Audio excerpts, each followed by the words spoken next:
Europe 1, Europe 1. la question très essentielle de Samuel Etienne.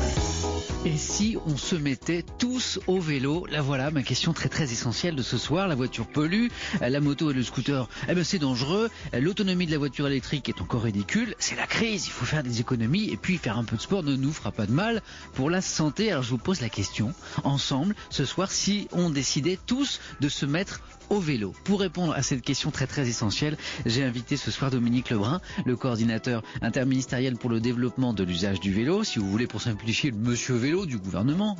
Bonsoir.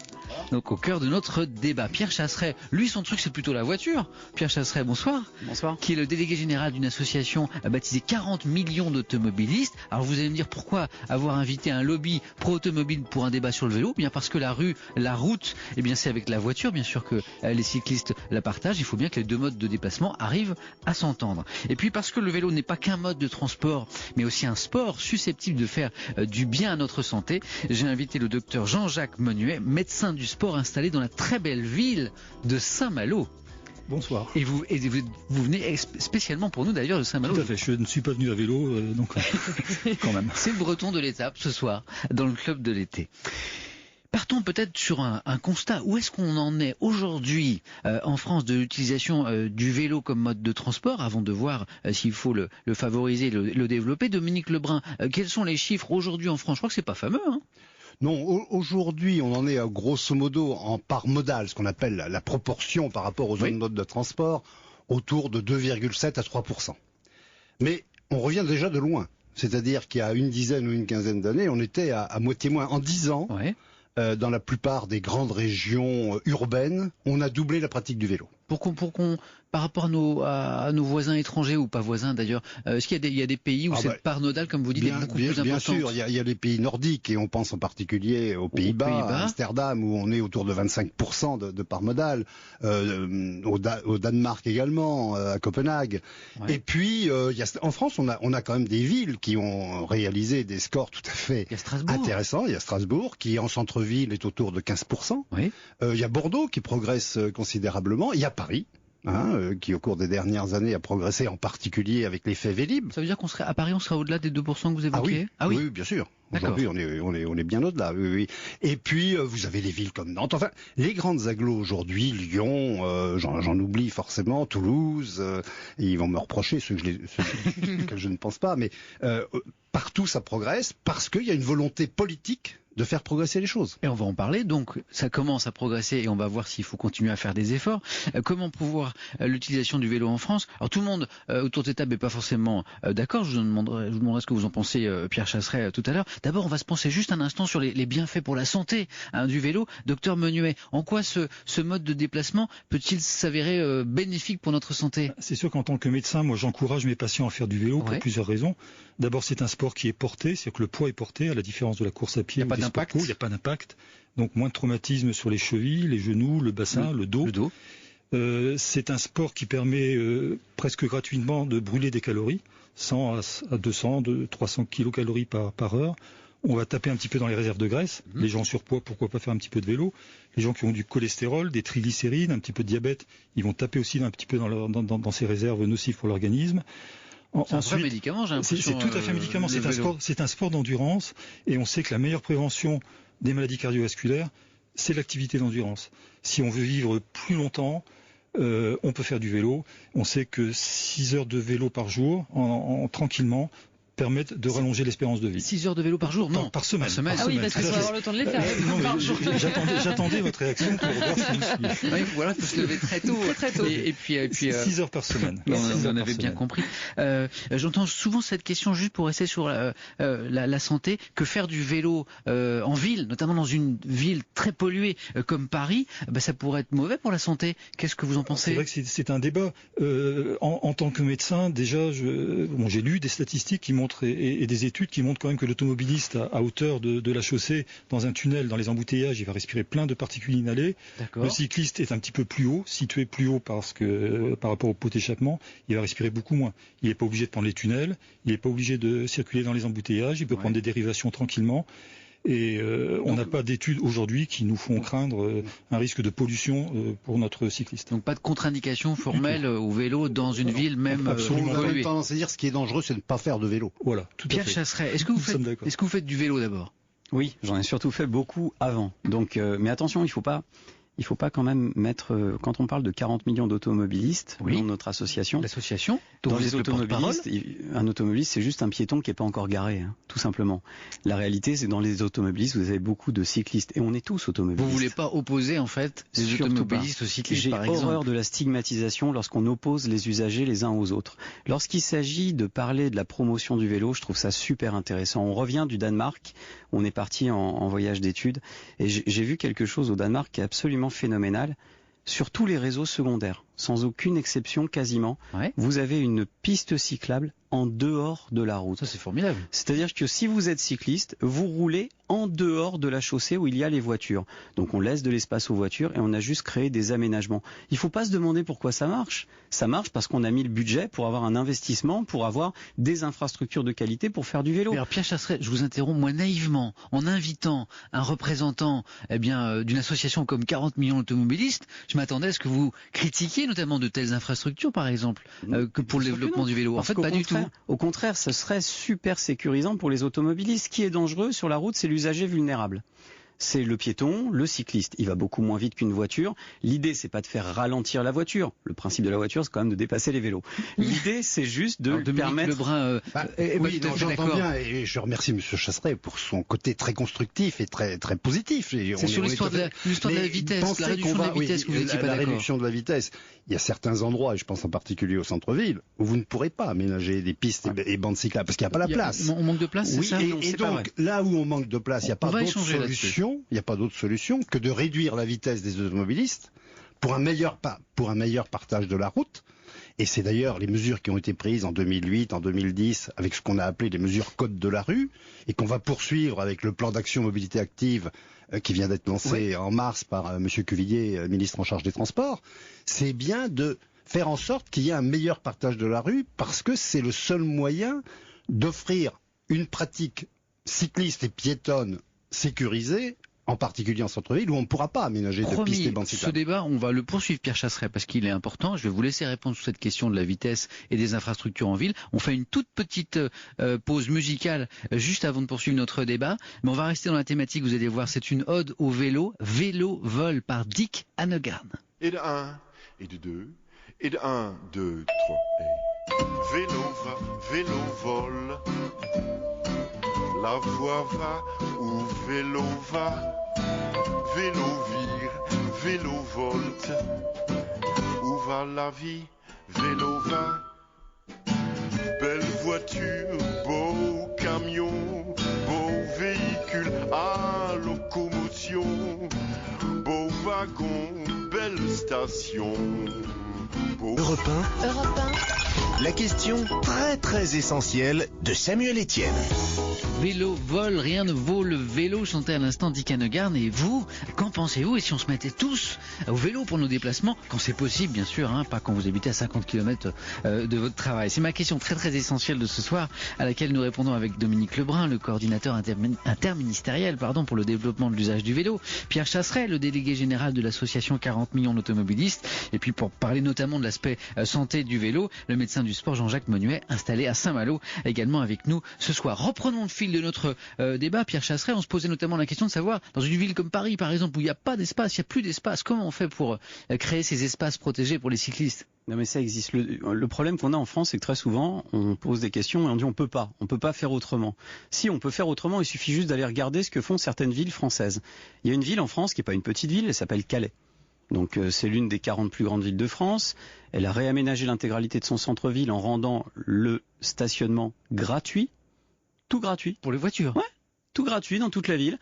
C'était une décision de la sénatrice maire. On lui a promis la ville de la voiture, qu'il allait avoir des bouchons partout. Ouais. La ville n'a jamais été aussi fluide.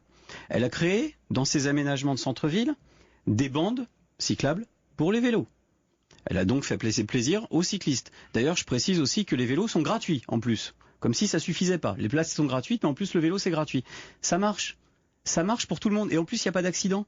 Ça veut dire que lorsque l'on crée de l'aménagement, même sur des routes qui sont petites, sur lesquelles on pourrait croire qu'il n'y a rien à faire, non, c'est juste une question de budget. Qu'est-ce qu'on fait? Est-ce qu'on investit ou pas? Je reprends l'exemple de Calais, je le transpose à Paris. Si demain on rend le stationnement automobile gratuit dans Paris, mais ça va être l'enfer. Mais on a essayé ou pas?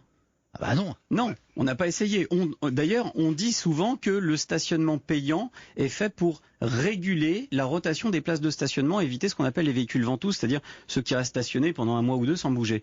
La réalité, c'est quand on va, je vais citer une autre ville, à Sète par exemple, on a mis en place des bornes automatiques qui permettent du stationnement gratuit pendant 30 minutes. Eh bien, le maire de Sète a constaté un taux de rotation des places de 20 fois supérieur à ce qui était avant. C'est-à-dire qu'en passant du payant au gratuit, on stationne mieux. On l'entend votre message ce soir, Pierre Chasseret, c'est qu'on ne faut pas forcément opposer automobile et vélo. Mais on va quand même revenir au vélo. Dominique Lebrun, je vous laisse réagir et puis j'aurai aussi une question pour le docteur Menuet juste après. Alors sur les problèmes de stationnement, je ne sais pas comment ils font à Calais et à Sète. Moi, je vois des réalités. Je trouve par exemple qu'en août, le stationnement est gratuit dans beaucoup de villes. J'étais dans une ville, moi, en début d'après-midi, il n'y avait plus une place. Et puis c'est peut-être pas notre alors que pourtant la population sur le vélo, est pas très présente. Ils sont pas rentrés. Donc les gens ont pris l'habitude, parce qu'il y a du stationnement gratuit, de revenir en voiture. Mais pour revenir au vélo, dans une ville comme Paris, par exemple, où effectivement on n'a pas la place, comment on fait pour favoriser un peu plus encore l'usage du vélo? Il y a un certain nombre de mesures qui ont été prises, qui sont quelquefois critiquées, mais qui sont plutôt globalement positives. C'est le double sens cyclable. Que l'on connaît bien, c'est-à-dire que là où la rue est en sens unique, elle est en sens unique pour tout le monde, sauf pour le cycliste qui a le droit de remonter. Sur sa piste cyclable? Pas sur sa piste, dans l'autre sens. Et parfois c'est dangereux. Il remonte. Alors parfois c'est dangereux, sauf que les statistiques... parce que les voitures ne font pas forcément attention. Oui, mais justement, si.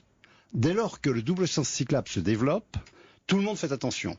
Le vélo fait attention. Et l'automobiliste, évidemment, fait attention parce qu'il a toujours peur. Et je vous assure qu'aujourd'hui, dans Paris, il y a beaucoup de rues qui sont en double sens cyclable. D'ailleurs, dès qu'une rue est en zone 30, donc dans une ville comme Paris, la plupart des villes sont dans un endroit, automatiquement, sauf arrêté contraire du maire, le double sens cyclable est de droit. Et à ce moment-là, vous avez les cyclistes qui remontent. Vous avez également un certain nombre de mesures comme le céder le passage au feu. C'est-à-dire qu'on considère qu'un cycliste, là où ça ne présente aucun danger, peut tourner à droite sans s'arrêter. Autant de mesures qui aujourd'hui sont mises en œuvre et ne posent pas de problème de sécurité routière. Juste un mot, Pierre Chasseret, une réaction et puis une question au docteur Menuet. Très vite, attention, il ne faut pas confondre la limitation de vitesse et la vitesse pratiquée. C'est bien beau, on peut aussi mettre des zones 10, vous pouvez même mettre des zones 5 km/h. Ce qui est important, c'est le comportement des automobilistes. Vous savez tous que rouler Pierre en dessous de 30 km/h... la limitation de vitesse, mais vous l'aurez compris. Rouler en dessous de 30 km/h, c'est pas tenable. Faut arrêter un petit peu de prendre les gens pour ce qu'ils sont. Revenons un petit peu à notre débat sur le vélo, sur les avantages du vélo. Docteur Menuet, tout à l'heure on parlait de l'intérêt pour la santé, mais vous en parlez même du vélo comme d'un acte citoyen. C'est un acte citoyen parce que je crois que faire du vélo c'est bon pour sa santé à soi, mais c'est bon pour la santé des autres parce qu'on ne pollue pas déjà. Ensuite, c'est un acte citoyen parce que ça permet de redécouvrir peut-être son centre-ville, de refaire ses courses au centre du village, plutôt que d'aller faire ses courses dans les grandes surfaces avec sa voiture et de charger le coffre, d'aller faire ses courses tous les jours ou tous les 2 jours avec son petit panier. Et on vous fait revivre les commerçants, le centre-ville, on revit sa ville, les saisons, la couleur des façades, les fleurs, les massifs. Et c'est une liberté, c'est une redécouverte du centre-ville. Et je crois que c'est une ville apaisée et c'est une forme de liberté aussi. Et je crois qu'on s'inscrit aujourd'hui dans cette démarche, redécouvrons nos villes grâce au vélo. Acte citoyen, donc j'entends, mais est-ce que le vélo n'est pas un mode de transport dangereux? Vous savez, c'est un argument qu'on entend souvent, notamment chez les gens qui hésitent à passer au vélo en ville. Qu'est-ce que le médecin du sport dit à ses patients par rapport au côté dangereux du vélo? Alors d'abord, je vais lui dire que le code de la route, il faut peut-être aussi l'apprendre, parce qu'il a peut-être tendance à pas vouloir l'apprendre. Je vais lui dire qu'il faut qu'il soit visible, donc peut-être porter un gilet rétro-réfléchissant, des bandes sur son vélo. Un casque. Peut-être ça peut se discuter, mais le casque est fortement recommandé effectivement. Je vais lui conseiller parce qu'il va me dire oui mais attends Doc, il pleut, moi c'est pas possible. Je vais lui dire on met un surpantalon imperméable, on met des surchaussures, on met un pancho, on met une cape, et puis on espère qu'au boulot il y a un vestiaire. Peut-être une douche. Alors ça, voilà. Alors il y a un vrai problème. Et un parking sécurisé. Là, au pointe du doigt, un vrai problème au niveau des entreprises en France quand même. Même des grandes entreprises. Les parkings sécurisés que vous évoquez, les vestiaires et puis alors les douches, n'en parlons pas. C'est quasi inexistant aujourd'hui. Ça se développe parce qu'on prend des initiatives. Par exemple, en matière de parking, il y a l'obligation depuis 2012 de construire des locaux à vélo dans tous les immeubles construits donc à partir de juillet 2012. Et en ce qui concerne les immeubles de bureaux, tertiaire, à partir du 1er janvier 2015, il y aura également une obligation. Mais pour les nouveaux immeubles de bureaux, donc à ce jour... Non, là, également les anciens. Il suffit de supprimer 2 ou 3 places de parking auto. Moi, je ne vais pas vous garantis que vous mettez entre 8 et 10 vélos sur une place de parking auto. Je ne vais pas citer de grandes entreprises de médias où j'ai travaillé ces dernières années, mais il n'y avait pas de douche et il n'y avait pas de parking pour les vélos. Oui. Permettez-moi juste une chose, c'est que vraiment, je me dis, pour ceux qui partent au travail à vélo et qui entendent ça, qui ne sont pas forcément sur Paris et qui vivent ailleurs que dans ce microcosme parisien, je pense à tous ceux qui habitent en zone rurale et qui entendent qu'il faut prendre des douches sur le lieu de travail et faire les 12 km à vélo, je me dis que quand on a ce type de discours, il y en a qui sont pas pressés d'arriver au travail. Attendez, Pierre Chasseret, quand on appuie un peu sur les pédales, sur le vélo, on arrive, parfois on a eu un peu chaud. Hein. Non, mais il faut pas imposer à un pays un microcosme, la pensée d'un microcosme parisien. Mais non, on rien. Mettre des douches dans les entreprises. Non, mais attendez, Pierre Chasseret, si on crée des places de parking pour les voitures, dans une entreprise, on peut bien créer une douche quand même. Non, mais je veux bien, mais en termes d'investissement. Franchement, au bout d'un moment, moi, je m'intéresse plutôt à la productivité de mon pays en ce moment qu'à savoir s'il y a des douches sur les lieux de travail. Quand vous dites que c'est un problème de Parisiens, mais c'est pas vrai. Mais les élus de province, les élus des grandes villes, des moyennes villes et tout ça, qui aujourd'hui mènent des politiques vélo, les chefs d'entreprise qui ont envie, actuellement, on développe une expérimentation sur l'indemnité kilométrique vélo. Bon, les boîtes, il y a quand même une vingtaine de boîtes qui se lancent dans l'expérimentation. Ils sont pas tous de Paris. Rappeler, c'est extrêmement intéressant, c'est l'indemnité kilométrique qui est remboursée à certains salariés, donc quand on vient en voiture, au travail en voiture ou même en 2 roues, c'est étendu dans certaines entreprises au vélo. Oui. C'est pour favoriser. C'est une démarche volontaire et on suit. Donc il y a une vingtaine d'entreprises aujourd'hui. On va poursuivre ce débat très intéressant et si on se mettait tous au vélo, juste dans un tout petit instant, on revient. Europe 1. La question très très essentielle de Samuel Etienne. Et si on se mettait tous au vélo, je peux vous dire que pendant la publicité, le débat se poursuivait sur notre plateau dans le club de l'été.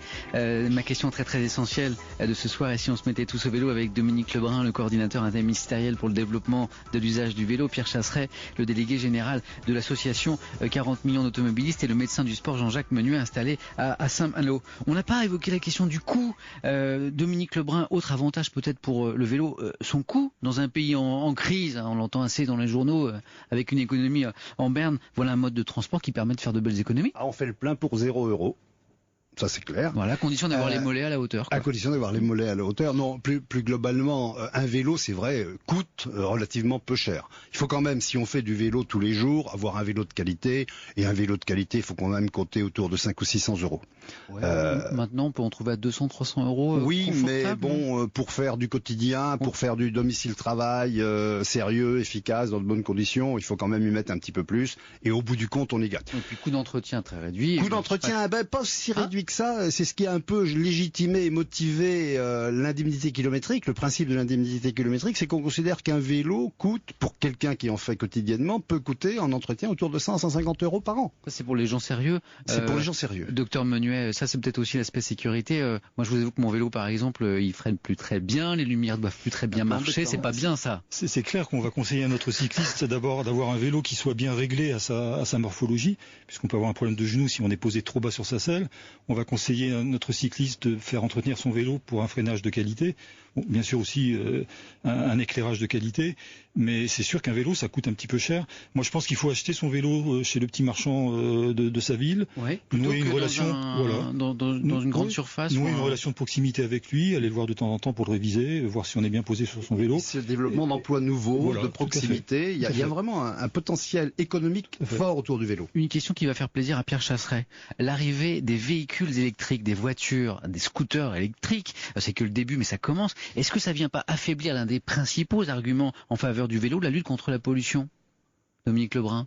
Parce que si demain tous les véhicules sont électriques en ville, plus de pollution, finalement, voilà un argument pour le vélo qui tombe. On n'est pas encore au clair sur toutes ces questions. D'abord, ils sont encore très chers, ces voitures électriques. Et de ce point de vue-là, le vélo assistance électrique est quand même nettement moins cher. et également efficace. Ah bah c'est aujourd'hui les vélos qui connaissent la progression la plus importante. D'une année sur l'autre, on a une augmentation de 20%. Ce sont ces vélos-là, ces vélos assistance électrique. Oui. Mais est-ce que c'est toujours du vélo, ça, docteur Menuet, le vélo assistance électrique? C'est du vélo pour un patient un petit peu âgé qui a mal au genou. Mais je veux dire, acheter un vélo électrique. Moi, j'ai un de mes patients a eu la joie de retrouver le vélo. Il avait une sclérose en plaques, donc il était handicapé. Et grâce au vélo électrique, il a pu refaire les parcours qu'il faisait quand il était indemne. Et je pense que le vélo électrique, pour une patiente par exemple en surpoids, s'il y a des bosses pour monter, pour aller sur le lieu de travail, c'est quelque chose d'intéressant. Assistance électrique, c'est-à-dire que vous devez pédaler. Mais quand même, l'effort est quand même moindre. Le mot assistance qui est important. Oui, c'est important. Ici, Pierre Chasseret, j'évoquais à l'instant un argument fort pour le vélo, qui est la lutte contre la pollution et l'automobile qui montrait du doigt, notamment dans nos centres-villes. Là, c'est quand même un argument imparable. Oui, bien sûr que c'est imparable, mais attention quand même aussi aux véhicules électriques. L'énergie de l'électrique, il faut bien la produire, c'est du nucléaire. Et puis il faut accepter que tous nos moyens de déplacement ont un coût carbone de toute façon. Il y a un coût d'émission carbone dans la production du véhicule, dans le retraitement par la suite. Arrêtons de croire que ça y est, on a trouvé la panacée. Par contre, ce qui me gêne un petit peu en France, c'est qu'on est en train d'imaginer, on veut pousser tout le monde sur des vélos et tout le monde est d'accord pour dire que c'est génial. C'est impeccable. On pousse pas, on invite quoi. On incite, ouais. Mais avant d'inciter, moi j'ai l'impression que ça pousse quand même dur et qu'on incite avant de créer les aménagements. Alors c'est toujours le même principe. Et qu'est-ce qui se passe? Moi je vais raisonner avec des chiffres de sécurité routière. C'est les chiffres de la mortalité sur les routes. Au moins on peut pas faire mieux, parce qu'à la fin de l'année, on vient nous parler de baisser les limitations de vitesse sur les routes sous prétexte qu'il y aurait une légère reprise de l'accidentalité ou pas d'ailleurs quelquefois. Mais je regarde ce qui se passe. Quels sont les usagers les plus touchés maintenant dans les accidents? En hausse. Les usagers vulnérables, les piétons, les cyclistes. Alors c'est bien de pousser tout le monde sur les vélos, mais si en contrepartie on envoie des gens sur des routes qui sont pas sécurisées, plutôt que de dire regardez ce qui se passe au Danemark, regardez ce qui se passe à Amsterdam, moi j'y suis allé, j'ai vu ce qui s'est passé, ils ont d'abord investi dans les infrastructures, ils ont créé des voies à côté, et maintenant les gens peuvent pédaler en toute sécurité. Une minute, il y a 2 fois et demi moins de monde. Moi je veux relativiser ce danger, il n'y a pas autant de morts à vélo qu'on veut bien le dire, c'est à peu près stable au cours des dernières années, alors que la pratique a vraiment considérablement augmenté. Alors qu'est-ce qu'on attend? Voilà, qu'est-ce qu'on attend en France pour faire ce que Pierre Chasseret décrit là? On attend des moyens, et ce sont souvent les collectivités territoriales qui sont à la manœuvre, et aujourd'hui ils sont comme l'État, c'est pas simple d'investir, mais reconnaissons que la part qu'ils mettent dans les investissements de vélo a proportionnellement considérablement augmenté au cours des dernières années. Mais peut mieux faire quand même. Hein. Et moi, je dirais au niveau de la santé, faire du vélo régulièrement, c'est vivre 5 années de plus en bonne qualité. Donc là, par rapport à une réflexion sur la mortalité, je dirais, on encourage nos concitoyens à faire du vélo pour vivre plus en forme et plus vieux. Encore une fois, apaisons, et croyez-moi, il n'y aura pas besoin forcément de gros investissements routiers. Je pense que si le partage de la route est mieux assuré, tout le monde peut circuler dans de bonnes conditions de sécurité, et ça coûte pas trop cher. Tenez, moi je propose, on arrive à la fin de ce débat, une chose très concrète pour le vélo. Pierre Chasseret est un redoutable communicant. Il arrête de se battre pour les automobiles et puis il se met au service du vélo. Vous n'avez plus qu'à vous entendre et vous allez voir comment le vélo va progresser. On n'est pas loin. En France. Merci beaucoup à tous les trois de nous avoir rejoints ce soir. Bon retour en Bretagne, docteur Menuet, dans cette belle ville de Saint-Malo.